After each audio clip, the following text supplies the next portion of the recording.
and I'll say again, there's no magic wand. Reports coming from the central bank, according to leadership newspapers, is that the CBN governor and other executives of the central bank are earning up to 1 billion naira annually just for housing. This is very, very outrageous and unbelievable.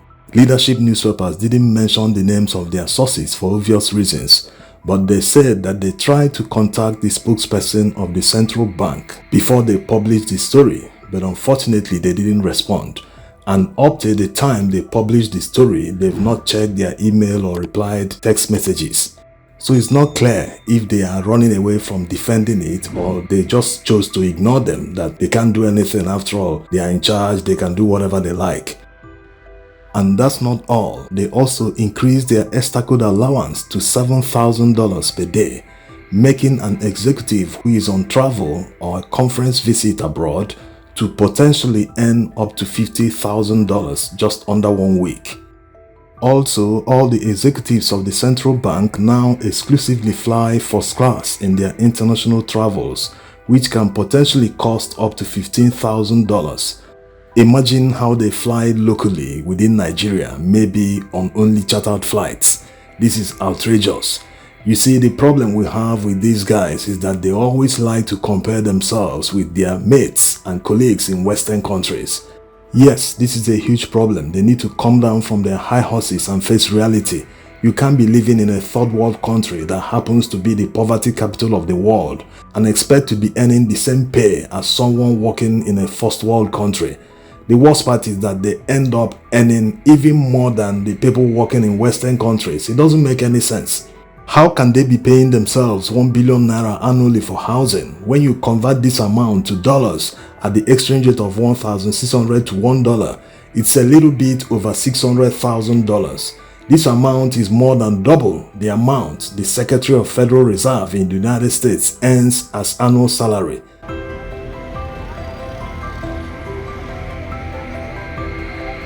Another massive corruption revealed by leadership newspapers is the fact that the central bank governor pays consultants 30 million naira per month.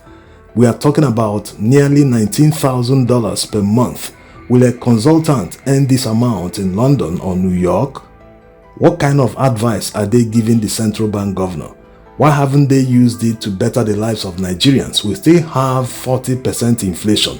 All their policies have crippled the Nigerian economy. Many multinationals have closed shop and left Nigerian market. Many local manufacturers have shut down their operations because of their biting economic policies. So why are they wasting all the money, feeling as if they are operating in a first world country, that they must earn the same amount their colleagues earn in first world countries? They are very good at comparing salaries or things that help them push a narrative. They never compare productivity. How can Nigeria be paying people humongous amount of money who their policies have diminished our GDP, caused massive unemployment and inflation? It doesn't make any sense, especially when there is massive poverty and hunger in the land. How can people be so heartless? If this is truly verified, that means the central bank governor and other executives will be earning more than 5 billion naira in housing allowances alone in their 5-year tenures. This is more than $3 million for 5 years. This is the one we know. We don't know other perks and trappings of office they enjoy. This is why the National Assembly must step in and investigate this. All the people Tinubu appointed, is very obvious that they are there for themselves, not the national interest.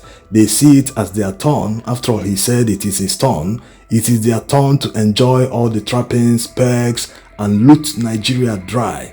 Even Emefiele, that is facing trial today, didn't go this far. When he was there, the central bank governor, they were giving loans to farmers, which helped at the time. It increased productivity from farming. But here we are in this current administration, they are just looting.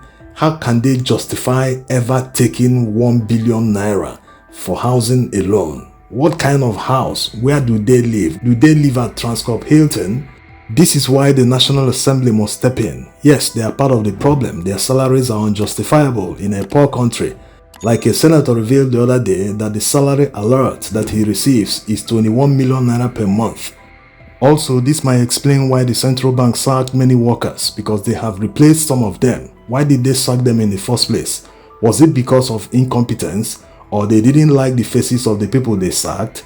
They wanted to bring in their own people who wouldn't snitch on them, like the whistleblowers who revealed this massive corruption. Anyway, until Nigerians do the right thing, we must continue fighting for a better country. If we stop fighting, that dream country will continue to elude us. Thanks for watching.